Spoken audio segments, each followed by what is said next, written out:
La décision du confinement général a été prise, je pense, vraiment à temps et même un peu à l'avance.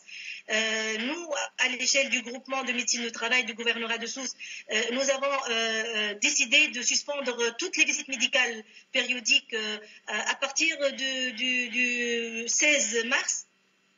Il y a uniquement les visites de reprise qui ont été maintenues. Nous avons accordé beaucoup d'intérêt à la sensibilisation, à l'éducation sanitaire en ce qui concerne la prévention. Et nous avons vraiment œuvré à ce qu'il y ait une cellule de crise au niveau des entreprises qui sont actuellement en activité, qui n'ont pas fermé leurs portes. Voilà. Mais sur le plan de la population tunisienne, puisque vous allez dans la rue, vous travaillez, vous habitez à Sousse, et comment c'est perçu? Vous savez qu'ici, ça râle un peu, c'est difficile, et on sait que plus on est vers le sud, l'Orient, on vit dans la rue, il y a beaucoup d'économies informelles. Comment ça se passe pour le quotidien des Tunisiens? Le quotidien du Tunisien est un peu le quotidien de toute personne qui vit dans le confinement. C'est vrai qu'il y a des gens qui respectent le confinement, mais on a d'autres qui ne le respectent pas. Et je pense que c'est parmi les insuffisances qui existent encore et que malgré la présence des autorités, la police, etc., dans la rue pour contrôler ça, il y a toujours des écarts, il y a toujours donc des non-conformités, surtout dans les quartiers populaires. Nicolas, il y a effectivement une population à risque, c'est des pourcentages plus importants qu'ailleurs, une proportion importante de la population qui est dépendante, donc vulnérable, et donc on peut craindre qu'elle ne respecte pas les mesures de confinement comme un citoyen normal. C'est ça un des risques? C'est tout à fait un des risques, tant pour ces personnes et pour la propagation du virus, et aussi pour la stigmatisation que ça peut entraîner. Ce sont des populations déjà extrêmement marginalisées, stigmatisées. Donc on craint un rebond de l'épidémie à VIH et à VHC également. Les travailleuses du sexe, bien entendu, ne travaillent pas. Elles vont se retrouver dans une précarité alimentaire importante. Donc bon. Mais parmi toutes ces mauvaises nouvelles, il y a des solidarités qui s'organisent aussi, puisque là, le secteur privé, les ONG se coordonnent en ce moment pour pouvoir délivrer de la nourriture aux personnes qui en ont besoin.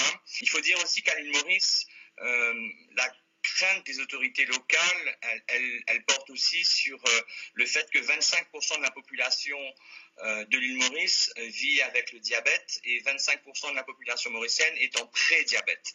Nous avons le record du monde par rapport à ça, par rapport à cette pathologie qu'est le diabète, et on sait que le Covid-19 impacte énormément les personnes diabétiques. Donc il est clair que notre système de santé ne pourra pas absorber, comme c'est le cas dans beaucoup de pays, ce flux très important de patients, d'où l'importance du confinement actuel. Alors, à l'heure actuelle, on n'a pas non plus énormément de cas. Alors, à ma connaissance, jusqu'au 30 mars, on a 107 à 108 cas déclarés au Cambodge, dont la plupart des cas sont des cas d'importation. Donc, il y a des mesures qui ont été prises depuis mi-mars déjà par le gouvernement. Bien sûr, des mesures de confinement pas strictes jusqu'à présent, mais ils ont fermé les écoles. Il y a des commerces qui ont fermé au fur et à mesure. Et puis de toute façon, naturellement, depuis déjà mi-février, la plupart des Cambodgiens se confinent déjà chez eux. Donc on sait qu'on est en Extrême-Orient, il y a une économie informelle, les gens sont beaucoup dehors, ne répondent pas forcément facilement parce qu'ils ne le peuvent pas, on l'a vu ailleurs, aux injonctions gouvernementales. Quels sont les risques, vous, comme praticienne, que vous pourriez voir dans un pays comme le Cambodge ?